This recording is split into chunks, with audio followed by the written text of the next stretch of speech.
Interruption, but I'm Mike Wilbon. It's National Go Barefoot Day. Tony, do you like to go barefoot? Tony Kornheiser, you betcha. I got a 5-star rating on WikiFeet. What? What does that mean? What is WikiFeet? You know what? Jim McMahon plays golf. Barefoot. Barefoot. Yeah, plays barefoot. And at some clubs, people have to say, Mr. McMahon? Our great friend in tennis, Bud Collins, played tennis barefoot. No, he didn't. No, He played tennis barefoot. Bud Collins. Welcome to PTI, boys and girls. In today's episode, the Spurs win the West, the Knicks await, and Serena Williams is officially returning to tennis. But we begin today with a blockbuster trade in the NFL. The Browns are sending 7-time All-Pro defensive end Myles Garrett to the Rams for pass rusher Jared Verse, plus a first-round pick in 2027, a future second, and a future third. In other big news, the Eagles finally traded A.J. Brown to the Patriots. Wilbon, let us start with Garrett. What is your reaction to the magnitude of this trade? I mean, it's a wow. It's a wow because you know that people have been putting in calls to Cleveland, and Cleveland has always just sort of batted them away like gnats, just said, no, we're not doing that. And then the Rams, who had a draft that some people criticize. They draft a quarterback out of Alabama who appears to be 2-3 years away from playing, and folks got angry at that who are Rams people. You didn't help your team right away for right now. And Les Snead said, calm down, stay calm. And boom, they come up with the big fish. Myles Garrett is the big fish. He's a guy who wrecks other teams, who now joins the team. He's got to be so excited that he's away from Cleveland. Micah Parsons was the big fish. Remember last year? But Micah Parsons not as big as Garrett. No, you love Garrett. Yes, you love Garrett. I think Garrett's the best defensive player in the league, and he may be the best player in the league. And now he's going to go someplace where he's not looking at finishing fourth in his division. Right. He's looking at challenging the Seahawks, among others, to win now. How great is this for them? Okay, so I'm a little surprised by this for this reason. Maybe you are as well. I had no indication Myles Garrett wanted to leave Cleveland. In fact, I got the sense that he was okay staying with Cleveland, thinking Cleveland was going to go up. So I don't know about that. But yes, it is a blockbuster trade. Myles Garrett now has the single-season sack record of 23, which he got last year. In his first 9 seasons, he has 125.5 sacks, and there's only one person ever with more in that period of time. That's Reggie White. So the guy is a total stud. Yes. Now, let me get to the Rams for a second. What this shows you, and you had most of it right, the Rams do this to get ahead of Seattle and stay ahead of the 49ers because the Rams are always going for it. The Rams traded, when they had Jared Goff, I believe he was the #1 overall pick, and they traded him for Matthew Stafford, and how'd that work out? They had Cooper Kupp, great receiver. They said, okay, you can go now. They drafted Ty Simpson, like you're saying, maybe for next year, maybe for the year after. But they make big moves. And one of the reasons I think they make big moves is to keep their coach, Sean McVay, interested, not going to TV. So he sees a new roster because He's got a roster now. It's a big deal. This is a big deal. The Rams understand the market they play in. They're in Los Angeles. They got to entertain. That's right. And they need big stars. Every place doesn't have to go about it this way.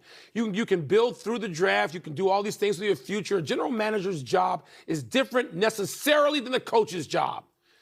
And yet, this general manager has managed to look at the overall health of the team. Next big player. Big picture. And now. And he can replace Aaron Donald in a way. And they had Aaron Donald, who was their closer when they won their last Super Bowl. Not every team is trying to win. The Rams are always trying to win. What does this leave Cleveland? Where does this leave Cleveland? Jared Verse, a good player. Okay, but now their fans are going to have to be like you at 3 a.m, look at the mock draft for 2027. If I'm a Cleveland fan, I am disheartened by this. It feels like my guts have been ripped out. You weren't going to get any better even with the best defensive player in the league. Quick comment, A.J. Brown. I think he really helps the Patriots. He's a #1. He's a #1. He helps Drake May. Been overstated for 2 years. He is not Jerry Rice, but to listen to this network and others, you would think he's Jerry damn Rice. No. He's not that good. He's Mike, not. And is he a pain in the tuchus, as you used to say? Yeah. He is that too. There are horses for courses. I think he's going to help New England. The Patriots. I think he's going to help this coach knows him. Let's move to basketball and the San Antonio Spurs making the NBA Finals after beating the Oklahoma City Thunder in Oklahoma City for the second time in this series and winning Game 7, 111-103. Victor Wembanyama's 22 points for San Antonio were overshadowed by Gilgeous-Alexander's 35 points for Oklahoma City. But the rest of the Spurs were terrific.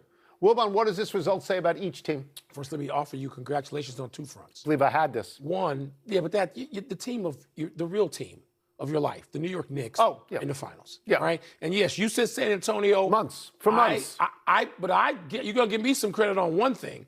I said the day we started talking about the NBA season, I said there will not be a repeat champion in the league's You got that right. That we will now, for the 8th year in a row, have a different champion. Yes. Yes. Well, what does it say about these teams? Wow, San Antonio, they are irresistible. I mean, Wembanyama first, but then when you have Ron Harper's kid playing like he's playing and growing up before our eyes, Stephon Castle, who I think is the new coming SGA. In other words, he can be an MVP, except he's going to be always overshadowed, I guess, by his teammate.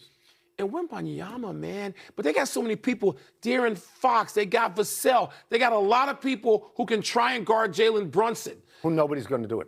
They're not going to be able to do it. I don't know that. They're not. You picked them. You picked San Antonio. I understand. I'm just saying. So you think that's an impossible guard for that team? For that team, it's not. They got 5 dudes who are athletic and bigger than Brunson. I don't know that it's Brunson shoves you all the time. He's tough. Brunson is tough. And by the way, what it says for the league is what a great series to have, to look forward to have the Knicks and Spurs. So that's the next story. That's not this story. This story is the Spurs.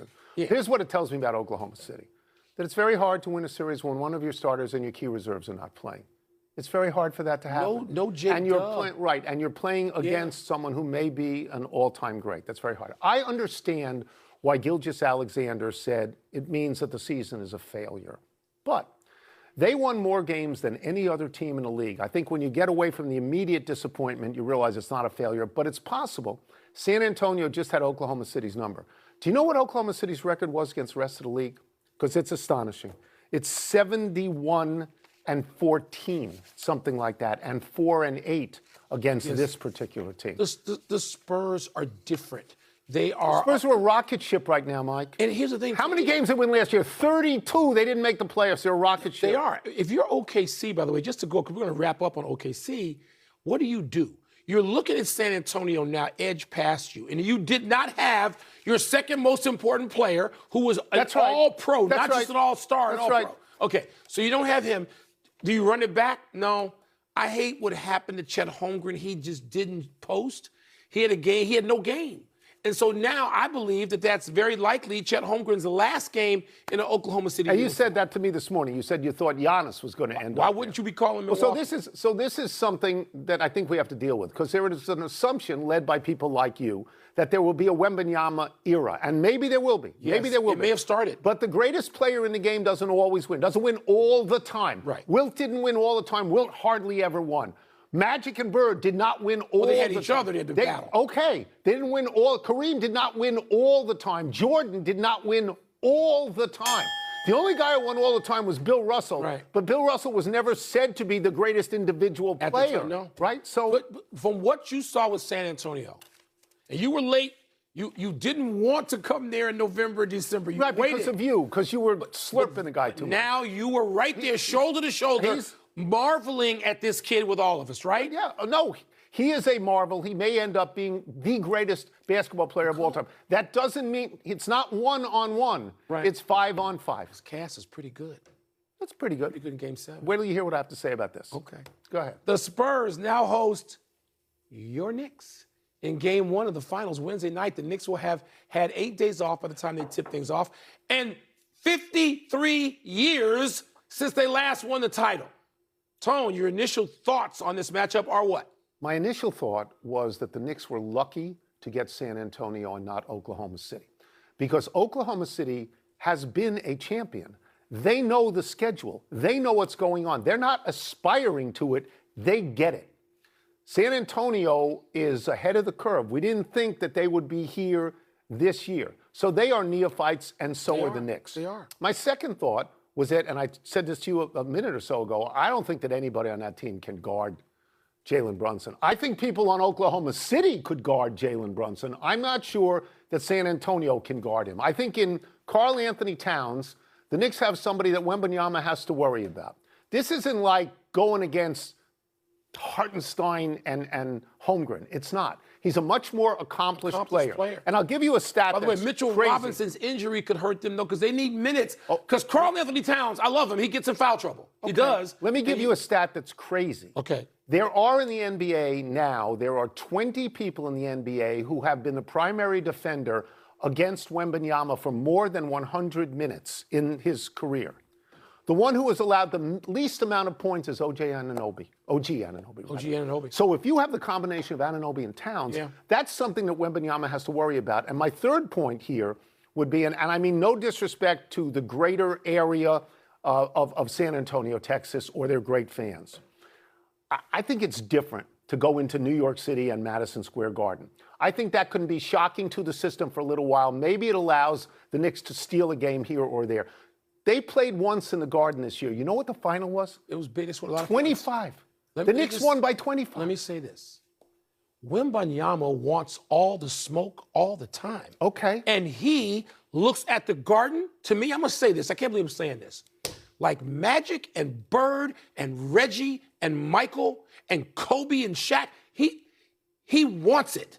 And he delivers. And I'm thinking, oh, my God, and I'm going to differ with you on one thing. You know I love Jalen Brunson, Chicago's own Jalen Brunson. But, Tony, they do have the people who guard him. Because these guys are bigger and they're as quick and they're not as crafty as Brunson.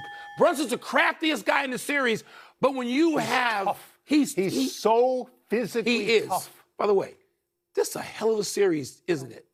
It looks like that projection. You're reluctant. I hope. Why are you reluctant? Because the last 10 series that I've seen... No. Three-quarters of the games have been by 30 points each. That has nothing to do with this matchup and these people. It's an attractive matchup. Let's take a break. Coming up, the French Open is relying on lines people over technology. Is that the right way to go? No. And did Russell Henley win yesterday's Colonial, or did Eric Cole lose it? Where were they playing? Was there golf yesterday? Yes. In was Texas, there really? At Ben Hogan's There's no course. golf until the United States Open. No. I watched it. Of course I watched it. It was AI. It was not AI. How do you know? I'm AI. It's time to lower the show a level by turning the topics over to our viewers. Oh, what a shot. Let me see what's first. I suppose they don't want to turn the topics over. Do you like that the lines at the French Open are still being called by humans? I don't think so. And we'll have some video here coming up, Tony. We got to start with Casper Ruud. He's going to win the second set in the tiebreaker, except this ball is called in by a human being, which, as we know, have been in all other tournaments that matter, replaced. No human beings. Technology. All right? The human says the ball is in. Television shows only to the viewer, right? Not to people there and not to the players. It shows the ball is out, but there is a margin of error technologically that we don't know that the French Open people say matters. I say, get all of this the hell out of here. Right. Once you show people at home what's happening, and this is why I always thought replay had to come into form in the way it is in all sports. You're showing the people at home what really is. That's their reality. Anything else doesn't matter, which is why we've now gone to this in baseball. It's overtone. You talk about the optics of something, this is bad. So if you ask me, do I like that humans are calling it? I do. Okay. I like the human factor. I can live with the fact that occasionally the wrong call is there, because this is what you and I grew up with umpires, with referees, with linesmen. Sometimes you get hosed and you learn to go on.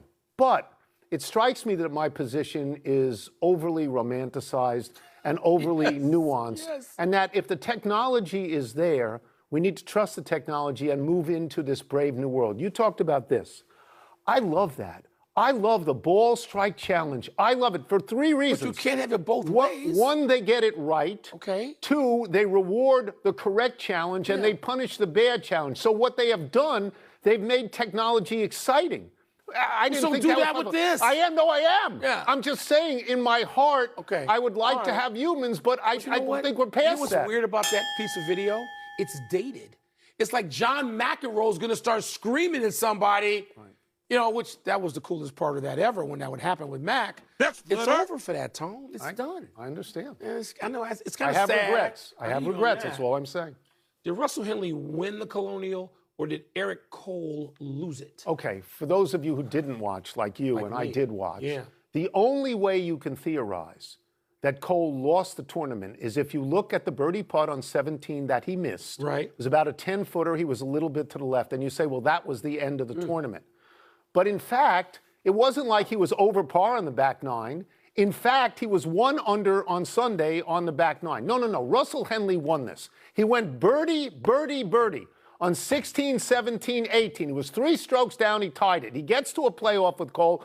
They go out to the 18th again. He birdies the 18th again. So he has 4 straight birdies, and 5 of his last 10 holes are birdies, and that's what we call winning the tournament, Holmes. And all I want to say to people out there, send me that jacket. It's another one of those plaid jackets. I'll wear it on the show, a white shirt and a dark tie. The only thing I would have cared about in this tournament is I would have rooted for the son of Laura Ball. Which is Eric Cole. Right? Eric Cole. That's No, right. There's no golf. There's no golf until we get to the U.S. Open. Well, what did you watch? There's Champions League on the weekend. Oh, yeah, Mr. Soccer. There was Arsenal against PSG. Look, we're in the run-up to the world's biggest event. We're in the run-up to the World Cup. I'm aware.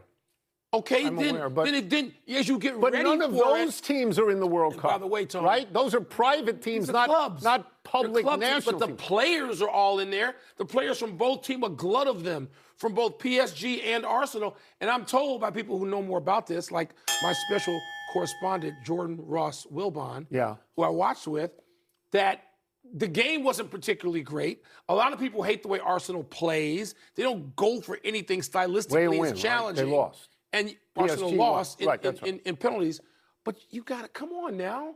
You got to come over. We'll get to golf. U.S. Open, I got it. Are you suggesting you're going to lead me into the valley of soccer? I'm going to try. And keep me dry? I've been led there. All right, that's enough. Let's take one last break. Still to come. Now. Russell Wilson, your boy, appears to be closing in on a new gig. Television? Serena makes her comeback official. You don't want that, do you? Serena coming back? No, you don't want that. No, she's the GOAT. Just let it go. Oh, it's not the GOAT. Well, she's Martina, one of 5. There's 5. There's 5. You can argue that. There's 5. I hear you. There's 5. I hear you. But Serena can stand on what she did. Billie Jean King and Chris, Martina. I mean, you know.